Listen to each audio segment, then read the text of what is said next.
I sort of work between BPS and bases. I hopefully get to know you all one way or another over the years to come.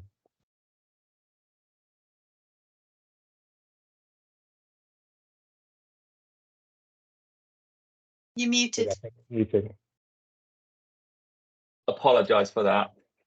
Yeah, I was just saying thank you to James and Lloyd, and I believe we were a really good representation of the different areas of sports exercise psychology. I know James is more on qualitative side of studies, designs, and the practitioner side of researches as well. Myself will be more quantitative side of researches and more focusing on theoretical researches. And we all sit in the editorial board of the DSEP official publication Sport Exercise Psychology Review. So hopefully we will be bringing you together a useful session that benefits your probably next step to a potential publication. And yeah, so that's today's session. And I'm not sure what's the number of the attendees at the moment, but I prepared this little activities wanted to do with you, just hoping to understand where you are from, what's your current position, and just to probably when it comes to the breakout rooms or discussions later today, so we can better support you. And I feel if we don't have too many people in the room, it's probably would be a good idea that for everyone to briefly introduce themselves. If we have a lot of people, let's say over 2 digits, probably if you can spend less than a minute just to scan the QR code here and indicate your well, what best describes you. So for example, whether you are undergrads, postgraduate students, whether you are an early career practitioner, researchers, what kind of like publication experience you have had before, and those sort of things.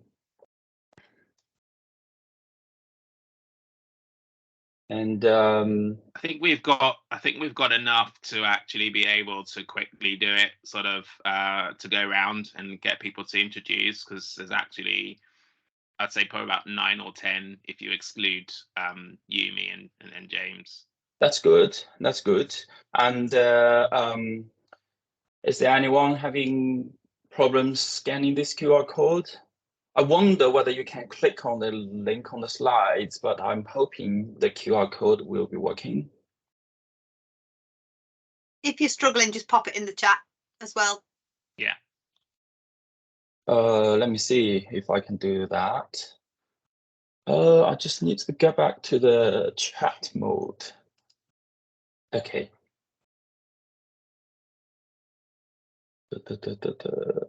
Yeah, I'm getting back to it.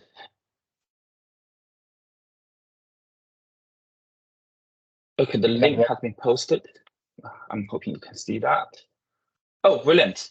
We have, yeah, quite good attendance and a good spread about, yeah, people from different stages in research and practitioner careers.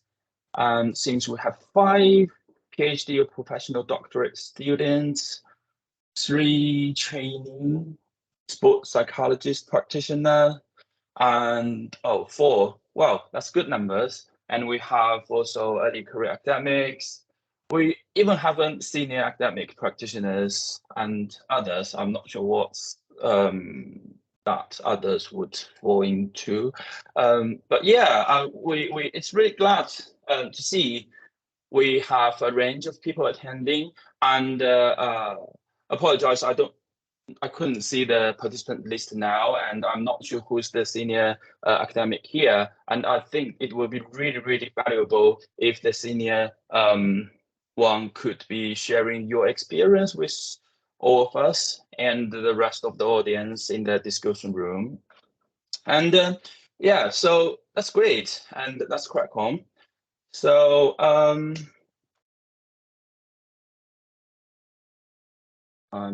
trying to move to the next slides, but it doesn't allow me to.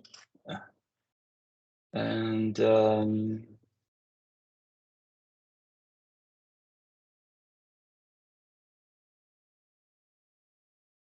Okay. Oh, all responses disappeared. Apologize, I might stop sharing and reshare the slide again.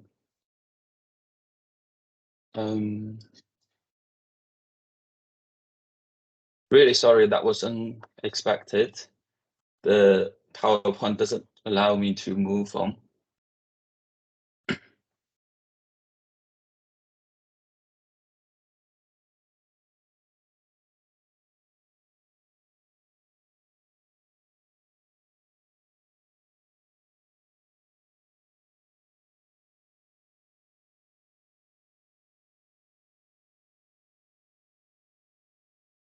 Okay, I hope we are back to the slides, and really apologize for that interruption.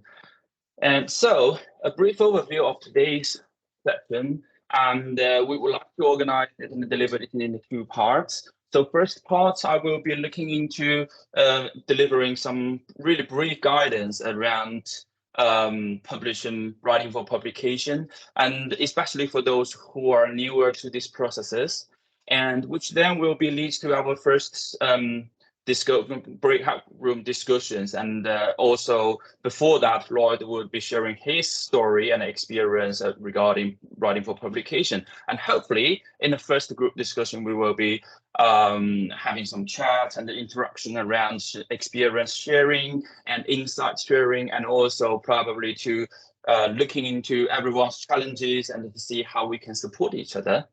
And then in the second part of the webinar, we are hoping to introduce you our branded journal, and James will be introducing you the sport exercise psychology review as your potential next outlet for publications.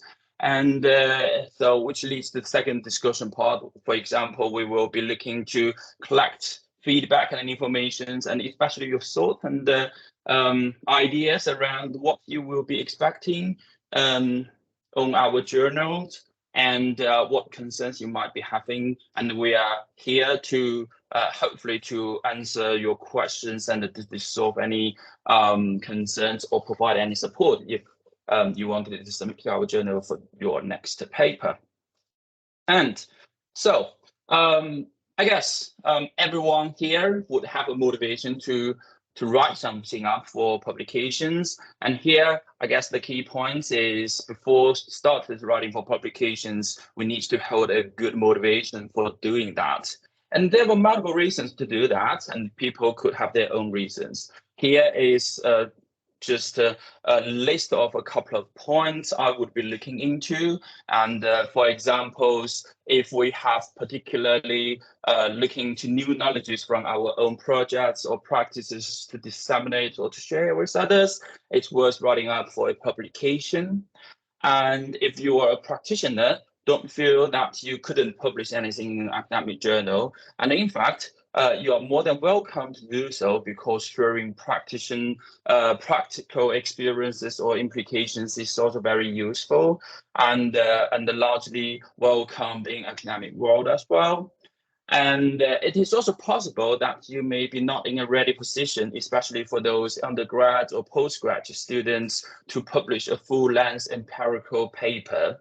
But it is also possible for you to publish something, to add on your own thoughts into the literature, to raise awareness to a certain topic that is currently getting attentions in your field. And ultimately, all these activities would be building to your reputations, and that could be a motivation to getting your work published.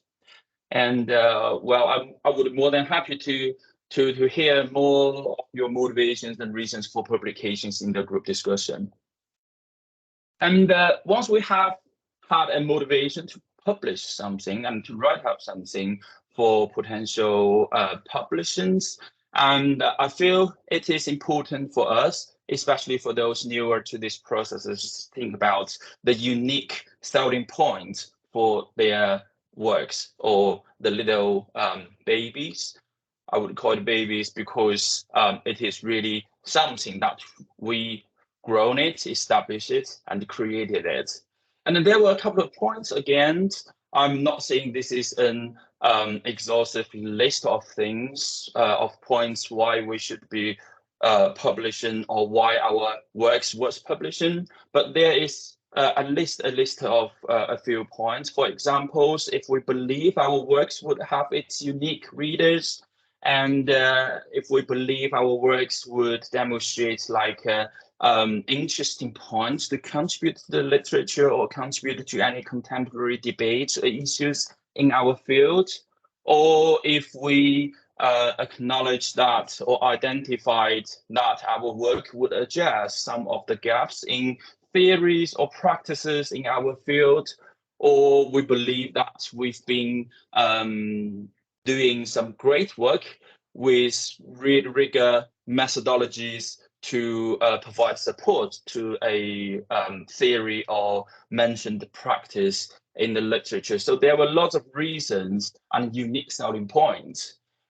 And so basically, I guess I really wanted to deliver the information here is it's important for us to have a motivation. It's important for us to be aware of our the unique selling point for our papers and potentially for a publication, as this could help us to prepare for the writing up processes. And that might be linked to what editors might be looking at for a potential publications.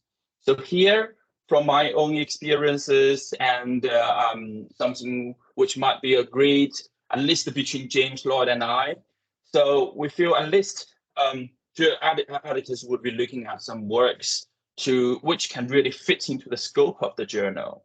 So for examples, here at Sport Exercise Psychology Review, we're really looking into not only theoretical, but also empirical, practical papers that would contribute to the sport exercise psychology theories and the practices.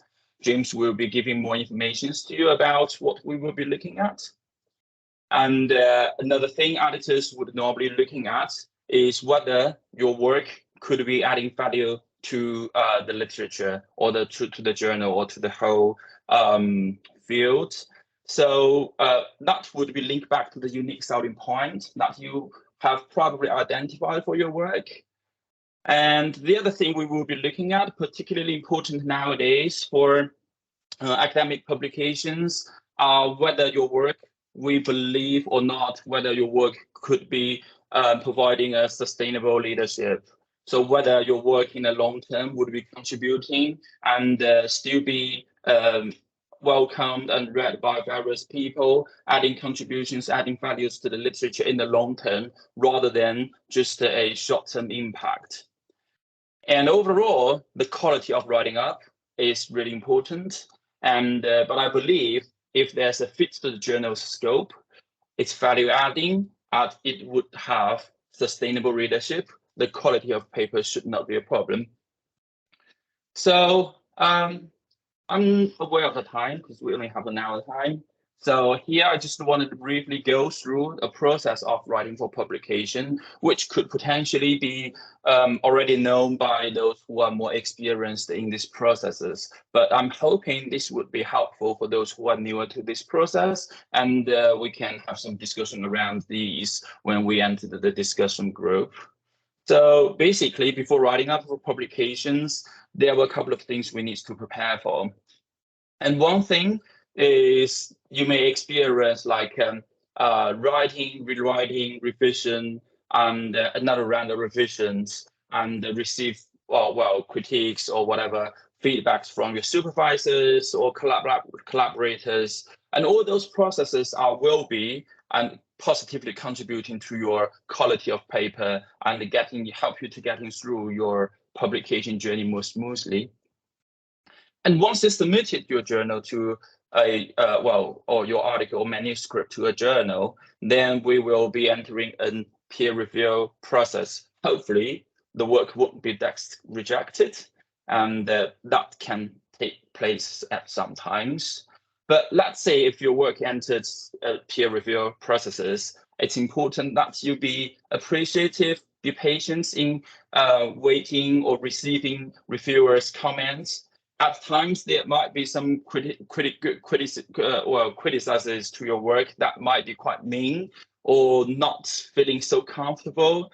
However, it's really important that you interpret those reviewer comments positively and responded to it with a more opening mind.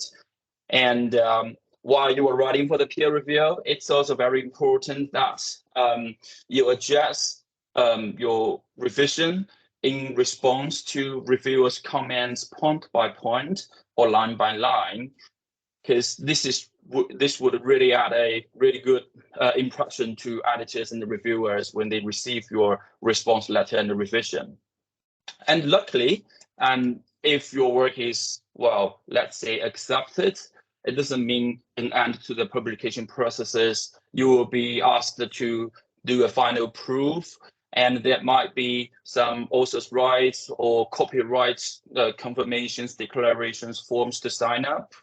And even all those things have been done and your work is published and appearing online, there is something you could be doing to promote your job and your excellent publishing work. So there will always something you could be doing at the post-acceptance stage, for example, spreading and sending copies and posting your articles or publish the manuscripts in the repository online, basically to disseminate your work, which is also important part of the publishing processes. And so really, I'm hoping, I know this is quick, this might be quite fast-paced thing, but I'm hoping there was some useful information for you. And so Lloyd, would you want to come in to share your life story? Yeah, if you just show the bring up the different bullet points. There should be 4 bullet points in total. They're animated, so just need to click on them. Yeah. Perfect. And there should be one more. Yeah, perfect. Great. Okay. So I guess my journey hasn't been a kind of typical sort of linear journey. I'm in my second career at the moment, and prior to returning to academia, I spent several years working in the marketing communications sector. And I guess my kind of journey with psychology sort of started in 2016.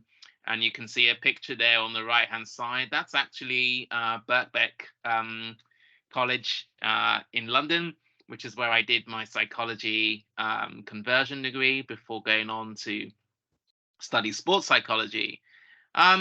And I guess for me, you know, having had a sort of break from academic writing for 13 years, coming back to it, there was a kind of an interesting process at the beginning in terms of trying to sort of get back into that sort of process.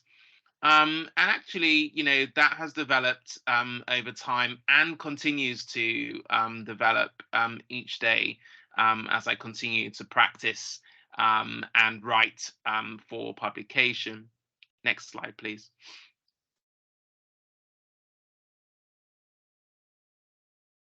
I guess some of the approaches that I have found useful during the writing for publication process. Firstly, is about, you know, really sort of taking the time to think and consider what your narrative is. You know, what are the messages that you're wanting to portray within your manuscript? But then also, you know, have a perusal through some of the accepted papers in Sport and Exercise Psychology Review or any other, you know, journal that you're thinking about submitting to, just to get a feel for, you know, the work that has been accepted, the quality of the work, the way it's been structured. And then another tip that I have found also quite useful is just with regards to actually reading what I've written aloud before submission. It's a great way to actually pick out any grammatical errors, anything that that actually doesn't make sense when you kind of read it out to yourself. And then the last point that I've got here is just about reading and rereading the editorial guidelines. I think it's so important because sometimes it's very easy to miss out on something. And so if you do take the time after you've written your manuscript to just read through the editorial guidelines again one more time, just to make sure that you've covered all the key points, is really useful. So those would be some of my kind of tips in terms of writing for publication. Thank you so much, Lloyd. No worries. I believe they are really useful sharing, and I shared the same feelings and experience with you in terms of those top recommendations. So for examples, I fully agree with rethinking and rethinking about the messages you want to deliver in the paper. And so I think it's just so important when sometimes when students or newer people are newer to the publication processes, always think that a manuscript or paper is like it sounds like a beast writing a manuscript like dealing with a beast, but it's actually not. I would say we're actually presenting or writing a story. Like any papers, empirical papers, theoretical papers, review papers, or practical papers, I'm trying to shaping it as a story, and in that story there were key messages we want to deliver. And so that's the key thing. So writing up a paper for publication, like writing a story, there's some important thing you want to deliver to others. And also the last thing, that's checking editorial guidance really helpfully, because that would help you to avoid or prevent from being desk rejected.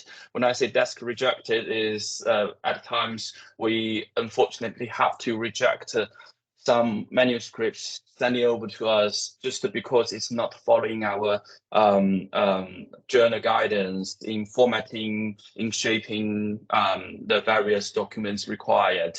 So do check the editorial guidelines carefully, and regardless for whatever journals that you are submitting to. Okay, so yes, so I think we're in a good point to start our first breakout rooms. And in these breakout rooms, I think we can have 3 or